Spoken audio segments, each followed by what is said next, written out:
Boa tarde, pessoal. Me chamo Beatriz. Eu sou trabalhadora aqui do GEPEC. E eu tô aqui com vocês na tarde de hoje para darmos continuidade ao estudo sequenciado da obra Evangelho segundo o Espiritismo, que nós viemos fazendo todo domingo, nesse mesmo horário aqui no canal. A gente se encontra agora no capítulo 5, Bem-aventurados os aflitos. Hoje a gente vai falar do item 19, lá na parte de instrução dos espíritos, intitulado O Mal e o Remédio. Antes de iniciarmos nessa reflexão de hoje, eu gostaria de propor um momento de concentração e de prece para que a gente possa se conectar melhor, com a espiritualidade divina que nos acompanha nesse momento. Então, eu gostaria de pedir àqueles que se sentem confortáveis que fechem os olhos. Vamos respirando fundo. Vamos nos conectando com a mente divina que nos rodeia. Vamos agradecendo pela oportunidade de estarmos aqui hoje reunidos com esse propósito, para aprender aquilo que ainda não sabemos, para relembrar aquilo que nós já sabemos, mas precisamos sempre estar recordando. Vamos pedir ajuda nesse momento da espiritualidade maior, para que tudo transcorra num clima de harmonia e de paz. E que o estudo de hoje seja bastante proveitoso para os nossos próximos dias. Assim seja. Vamos então iniciar a leitura, certo?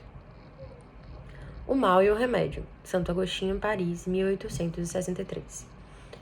Vossa terra é, por acaso, um lugar de alegrias, um paraíso de delícias? A voz do profeta não soa ainda aos vossos ouvidos? Não clamou ele que haveria choro e ranger de dentes para os que nascessem neste vale de dores? Vós que nele viestes viver, esperai, portanto, lágrimas ardentes e penas amargas. E quanto mais agudas e profundas forem as vossas dores, voltai os olhos ao céu e bendizei ao Senhor, por vos ter querido provar. Ó homens, não reconhecereis o poder de vosso Senhor, senão quando ele curar as chagas de vosso corpo e encher os vossos dias de beatitude e de alegria? Não reconhecereis o seu amor, senão quando ele adornar vosso corpo com todas as glórias e lhe der o seu brilho e o seu alvor? Imitai aquele que vos foi dado para exemplo. Chegado ao último degrau da abjeção e da miséria, estendido sobre um monturo, ele clamou a Deus: Senhor, conheci todas as alegrias da opulência, e vós me reduzistes à mais profunda miséria. Graças, meu Deus, por terdes querido provar o vosso servo. Até quando os vossos olhos só alcançarão os horizontes marcados pela morte? Quando, enfim, vossa alma quererá lançar-se além dos limites do túmulo? Mas ainda que tivesseis de sofrer uma vida inteira, que seria isso ao lado da eternidade de glória reservada àquele que houver suportado a prova com fé, amor e resignação? Procurai, pois, a consolação para os vossos males no futuro que Deus vos prepara. E vós, os que mais sofreis, julgar-vos-ei os bem-aventurados da terra. Temos aqui alguns pontos bastante importantes nesse primeiro parágrafo. Quando ele traz essa expressão vale de dores, a gente já tem que esperar o quê? O fato de que estamos num mundo de provas e expiações e a gente não pode esquecer disso. Num hospital, a gente vai estar rodeado do processo de doença, o processo de cura em cada doença. Em uma escola, a gente vai estar rodeado de situações em que nosso aprendizado vai estar sendo fortificado e vamos estar sendo testados a todo momento. Da mesma forma, no mundo de provas e expiações, estaremos rodeados de provas e expiações. Então, nós não podemos esperar que essas coisas não aconteçam conosco, não é? Faz parte da experiência terrena. Uma coisa interessante também é que nós, enquanto seres humanos, a gente associa o sofrimento automaticamente a uma punição ou a algo oposto a uma bênção, A gente é ensinado dessa forma durante nossa criação terrena mesmo. Então, a gente atrela coisas boas aqui, ao aconchego, à segurança, ao conforto, Não é fácil associar momentos de dor, de tristeza e de dificuldade a esses mesmos conceitos tão bons, Não é algo fácil, mas é um exercício importante. É um exercício importante que a gente faça, porque na condição de espíritos livres do corpo, a gente tem algumas certezas. A gente tem a certeza de que Deus permitiu nossa existência, Deus é a causa primeira de todas as coisas, princípio, de tudo que existe. Nós sabemos também, na condição atual, evolutiva, já podemos saber que a evolução moral é algo que norteia as nossas encarnações. Então, Enquanto nós vamos vivenciando os diversos tipos de mundos habitáveis, dos mais primitivos aos mais avançados, a gente vai estar tendo o foco de evoluir moralmente. E a Terra é um mundo de provas e expiações, não é? Estar encarnado nela significa necessariamente cometer erros e acertos, então significa conviver com aqueles que nos desafiam nas mais diversas proporções, significa necessariamente passar por provas e expiações, e isso é sinônimo de estar em um processo de crescimento prático. O crescimento prático, moral, que a gente adquire aqui, né, durante a encarnação, vai permanecer com a gente indefinidamente, né, vai permanecer conosco enquanto espíritos, então isso é algo bastante bonito de se pensar, isso é algo que deve inspirar uma certa gratidão na gente, porque a gente nunca evolui, o caminho é sempre avante. E quanto mais a gente evolui moralmente, mais a gente se torna estável, mais a gente se torna tranquilo, mais a gente se torna firme na nossa vontade, né? Firmes na nossa vontade, mas inabaláveis mesmo.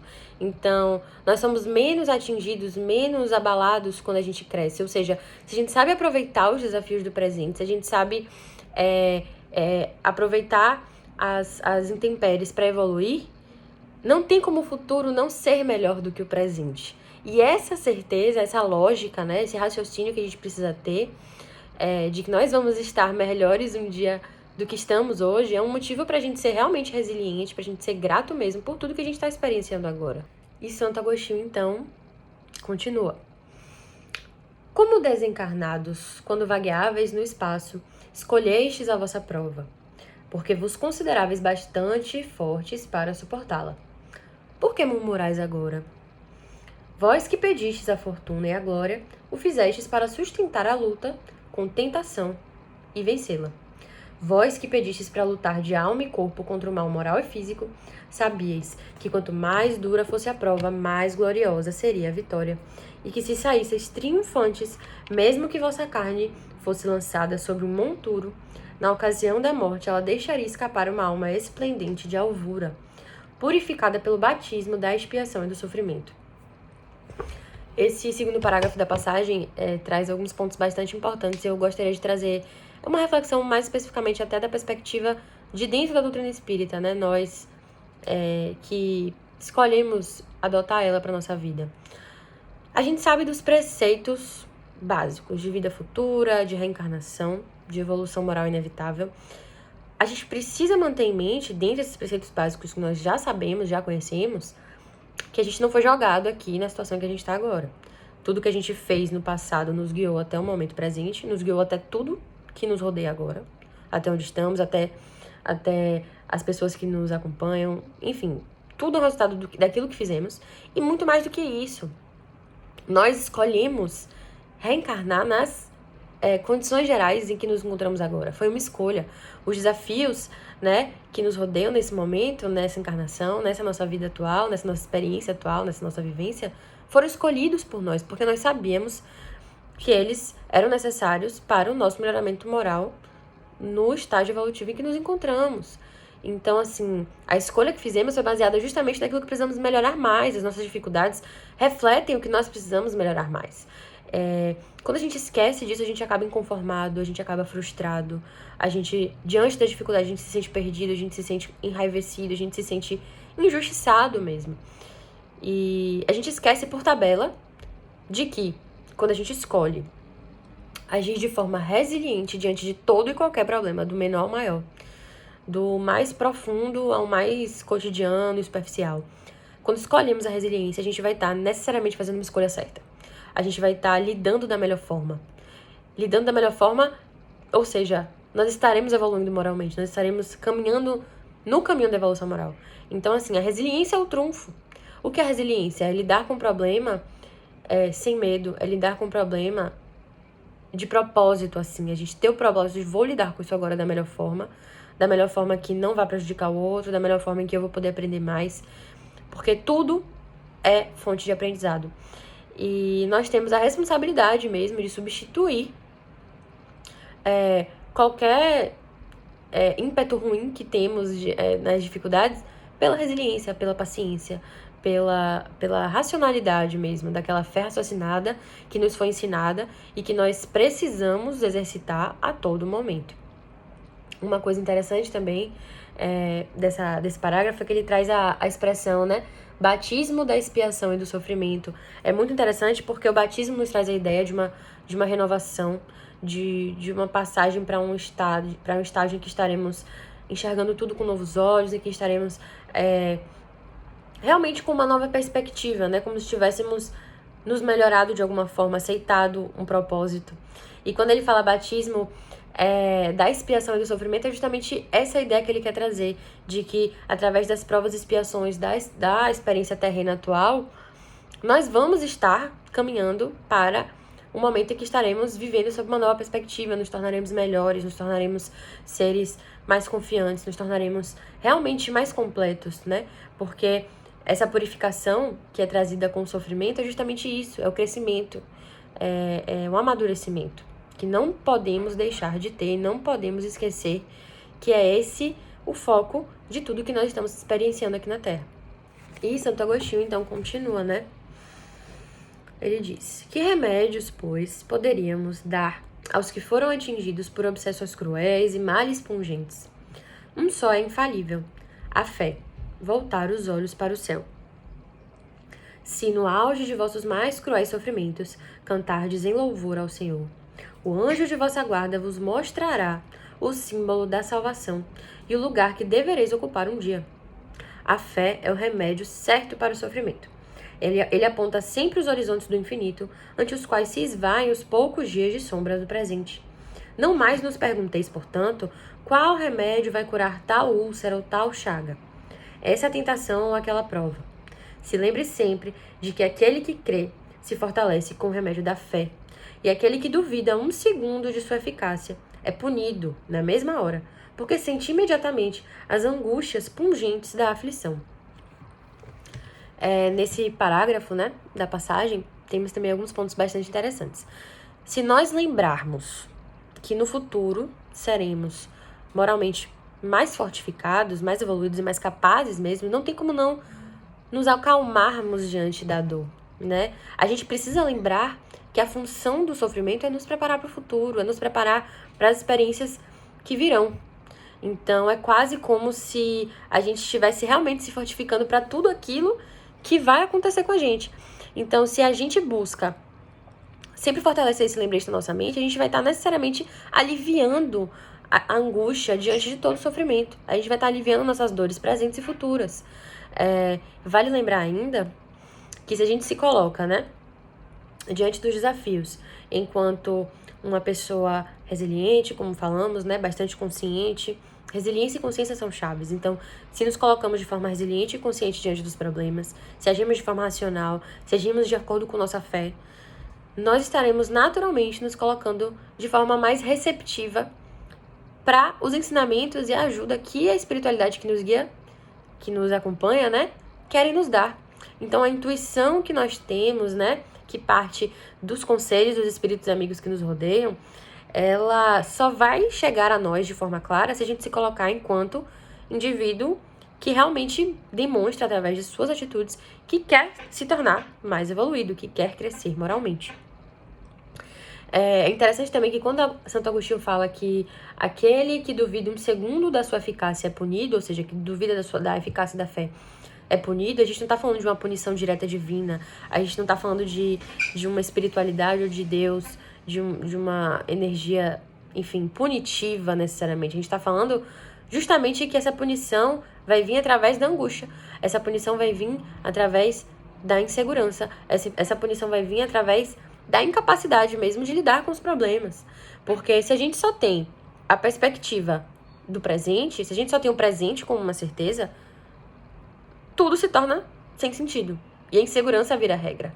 Então, a gente precisa não deixar se esvair a certeza da nossa mente de que a vida futura é um fato. A gente precisa entender que há muito mais do que o presente, que nós estamos agora nos preparando para algo que vai vir, que são as experiências futuras, seja elas de qual sorte forem.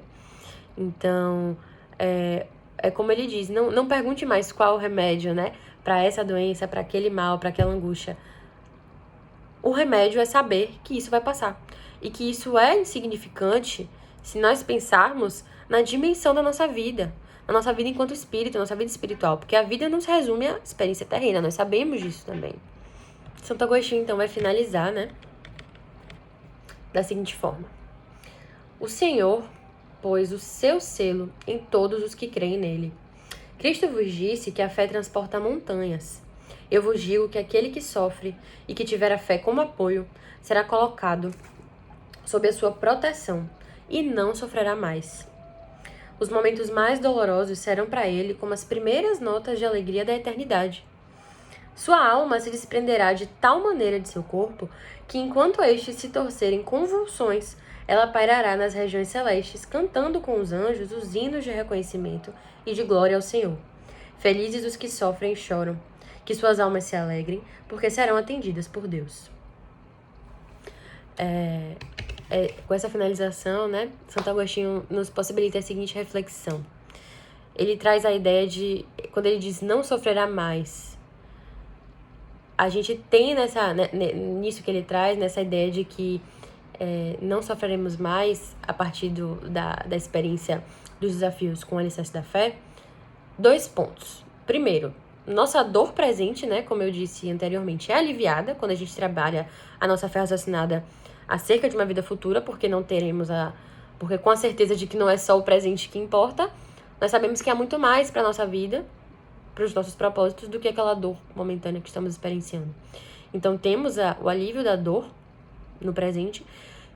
E um segundo ponto, né, a gente tem a noção de que, ao atravessar esses obstáculos no presente, não os atravessaremos no futuro. O que eu quero dizer com isso? A gente precisa sempre lembrar que a gente passa por tudo que precisamos passar. O que tem que acontecer vai acontecer, seja de uma forma ou de outra, seja em um momento ou em outro. Então, no momento em que nós aceitamos lidar de forma direta, de forma completa, de forma integral com os problemas que nos apresentam, com a que a vida, né, nos apresenta, a gente vai estar ganhando, né? A gente vai estar trabalhando a nosso favor, a gente vai estar fortalecendo a nossa evolução moral.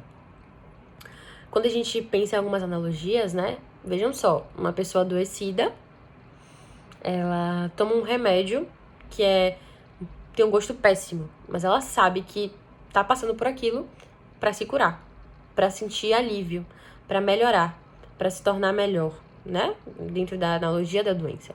Da mesma forma, se a gente pensa num contexto de escola, né? Quando um aluno, um estudante, está com muita dificuldade, fica frustrado, e ele resolve o quê? Ele resolve sentar, estudar, ele resolve aprender, ele resolve realmente exercitar aquilo que ele sabe, fazendo questões, fazendo leituras. Por mais difícil que seja esse estudo, ele sabe que ele vai estar trabalhando também para a sua evolução na sua trajetória estudantil. A gente precisa pensar da mesma forma com a forma com a qual a gente lida com nossos problemas. Então, se a gente está lidando agora com as dificuldades da encarnação, com as dificuldades que nós escolhemos passar, se a gente está lidando com ela da forma mais honesta, mais consciente e mais resiliente possível, a gente já está no caminho da evolução. A gente está escolhendo trabalhar a nosso favor, a gente está escolhendo trabalhar a favor do nosso melhoramento, né?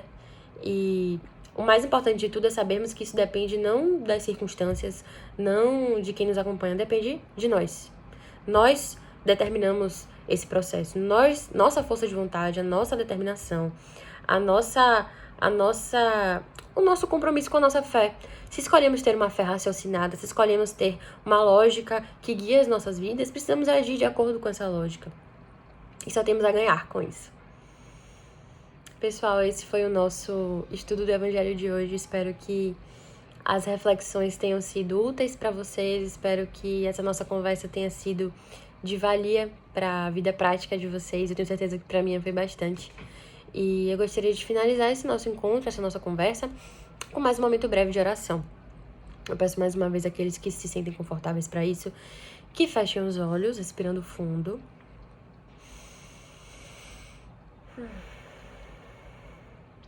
Vamos mais uma vez iniciar esse momento de oração com a gratidão. Vamos agradecer. Agradecer pelo dom da vida e agradecer pelo dom da experiência terrena.